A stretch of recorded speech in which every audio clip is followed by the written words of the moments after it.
안녕하세요. 오늘 맑고 맑은 날 하늘이 참 아름답네요. 햇볕도 참 따뜻하고요. 오후 어떻게 잘 보내고 계신가요? 인터넷 사이트 상에 올라오는 글들 중에 문익글들 중에 이런 말이 많더라고요.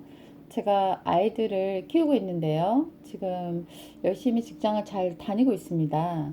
그런데 봐줄 분들이 없어지셔서 제가 이제는 어떻게 해야 될지 고민을 하고 있습니다. 애들을 봐야 할까요? 아니면 제가 누군가의 도움을 받고선 경력이 끊어지는 일이 없이 계속 일을 해야 할까요? 이런 거에 대한 질문이 많더라고요. 근데 이제 부모님들은 여러 가지 입장으로서 다각도를 어떻게 해야 될지를 생각해 보실 거잖아요.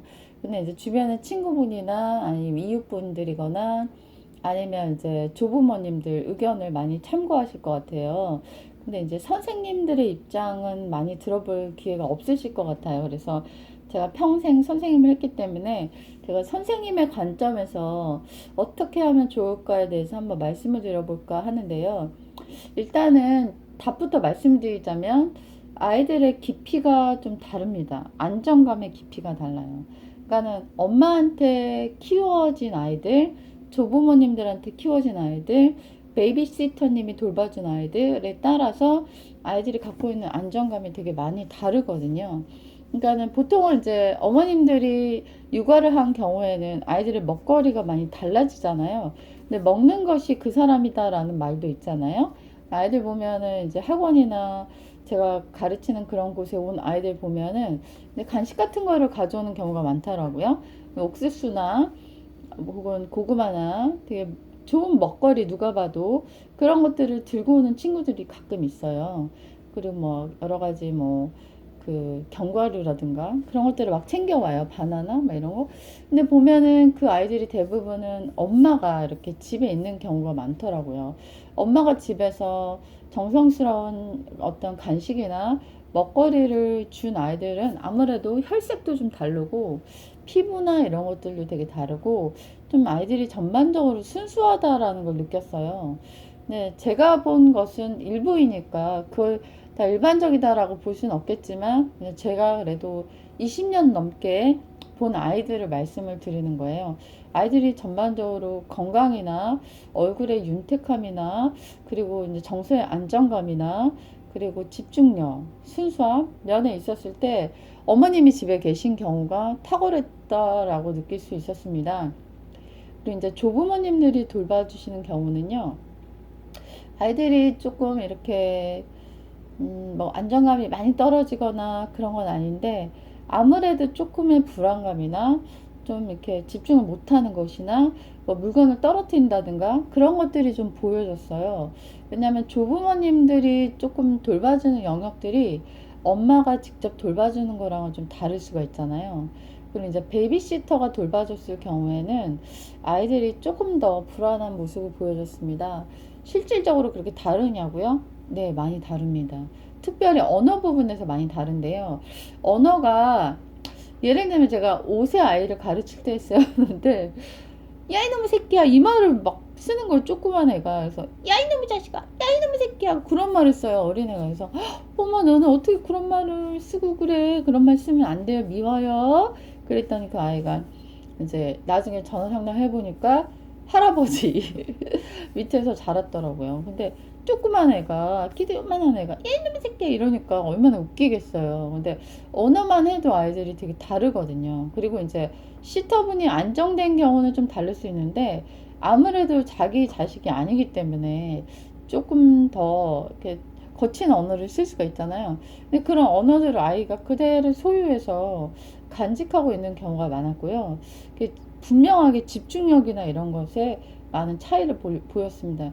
ADHD는 아닌데 아이가 이렇게 딸깍딸깍 어떤 소리를 낸다든가 물건을 떨어뜨린다든가 그리고 이렇게 자꾸 낙서를 한다든가 그리고 자꾸 이렇게 멍 때린다든가 그런 행동들을 많이 했어요. 그리고 이제 독서나 이런 것들도 아무래도 집에서 어머님이 계신 경우에 읽게 해주는 것과 그냥 집에 있는 경우는 게임에 대한 이야기 되게 많이 했고요. 그림 같은 걸 보더라도 작은 막 이렇게 선 같은 게 보이잖아요. 그러면 우리는 그런 걸 그냥 눈여겨 안 보일 수 있는데 아이들은 호기심 천국이기 때문에 어른들이 못 보는 영역도 잘 보잖아요.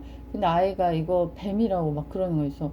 너는 이게 뱀으로 보여? 그래서 참 시각이 참 다르구나. 나는 절대 그렇게 안 보이는 거를 그 아이는 뱀으로 보더라고요. 근데 알고 보니까 이 아이는 엄마가 이제 직장 가시고 그 매일 게임에 노출된 아이였어요. 근데 항상 그런 것들을 보면 뱀이라든가 괴물이라든가 그런 개구리라든가 막 이런 식으로 많이 접근하는 거예요. 그래서 그렇게 아이가 평상시에 어떤 시간을 많이 보내느냐, 어떤 도구가 있었느냐, 어떤 환경 속에 노출되었느냐는 아이의 그런 인지력에 굉장히 영향을 미치는 걸 볼 수 있습니다. 그럼 부모님들이 맞벌이를 안 하면 생활이 안 되는데요 라고 말씀하실 거잖아요. 그쵸? 근데 생계형이 아니시면 아이의 인격에 굉장히 지대한 영향을 미치는 유아 단계 때는 조금 아이들을 돌봐주시는 게 어떨까 이런 생각이 많이 들거든요. 네. 엄마 부모님의 가치관, 부모님의 모든 언어 생활 이런 것들이 고스란히 그냥 이동되어 있는 것 같아요, 아이들은. 그래서 예전에 이제 아나바다 같은 거를 이제 한 적이 있었어요. 아껴 쓰고 나눠 쓰고 바꿔 쓰고 다시 쓰자죠. 그래서 우리 이렇게 해가지고 우리 재활용품 서로 교환하는 그런 날 하면 어때? 그랬더니 이제 아이 하나가 이러는 거예요.